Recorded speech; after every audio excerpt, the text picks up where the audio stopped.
ఒక కోణాన్ని ప్రొజెక్ట్ చేయొచ్చు. బాధ్యత ఉండాలి వైఎస్ఆర్ కాంగ్రెస్ పార్టీ కార్యకర్తలకి. పోలీసులు చెప్తూ నువ్వు ఎందుకు తీసుకెళ్ళావు హాస్పిటల్కి, లేదా అంతమంది నాయకులు ఉన్నారు సిగ్గుండద్దు వాళ్ళకి, నాయకులు గబక్కని కార్యకర్త పడిపోతే తీసుకెళ్లరు హాస్పిటల్కి, వాళ్ళందరూ జగన్ వెనకాల పోతారా, సిగ్గుండక్కర్లేదా అని అడగచ్చు.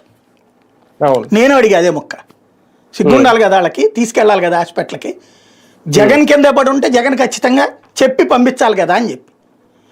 జగన్ కింద పడింది అక్కడ విజువల్కి సంబంధించి ఈ ముక్క తప్పించేం కనబడ. బేసిక్ వేరే వాహనం కింద పడితే నాయకులు తీసుకెళ్ళాలి, జగన్ వాహనం కింద పడ్డా జగన్ ఆగి వాళ్ళని పంపించి ఆసుపత్రికి పంపించి తర్వాత రోజుతో మాట్లాడాలి. మాట్లాడకపోతే ఖచ్చితంగా అనర్హుడు రాజకీయాలకి, నేను ఒప్పుకుంటాను. కానీ ఇక్కడ అది జరిగినట్టుంటే మొత్తం అసలు వాళ్ళ సోషల్ మీడియానే రాస్తుంది కదా, పొరపాటున జగన్ కారు కింద ఒక పడగానే జగన్ స్పందించాడు, మానవత్వంతో స్పందించాడు ఇట్లా అని. ఒకవేళ వాళ్ళ కారు కిందనే పడి ఉంటే ఆ రోజునే మీడియా మొత్తం హైప్ ఇచ్చేది కదా, ఎందుకంటే జగన్ వెనకాలే తిరుగుతున్నారు కదా.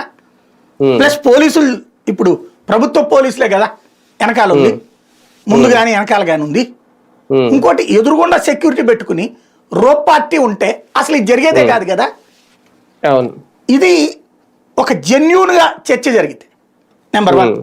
నెంబర్ 2 వచ్చి ఇది కల్పెగబుల్ హోమ్ సైడ్ కిందకి తీసుకొచ్చారు. అంటే ఉద్దేశపూర్వకంగా చంపేయటం, అది ఫ్యాక్షన్ ప్లేసుల్లో వాడిని వేసేయి గుద్దేయి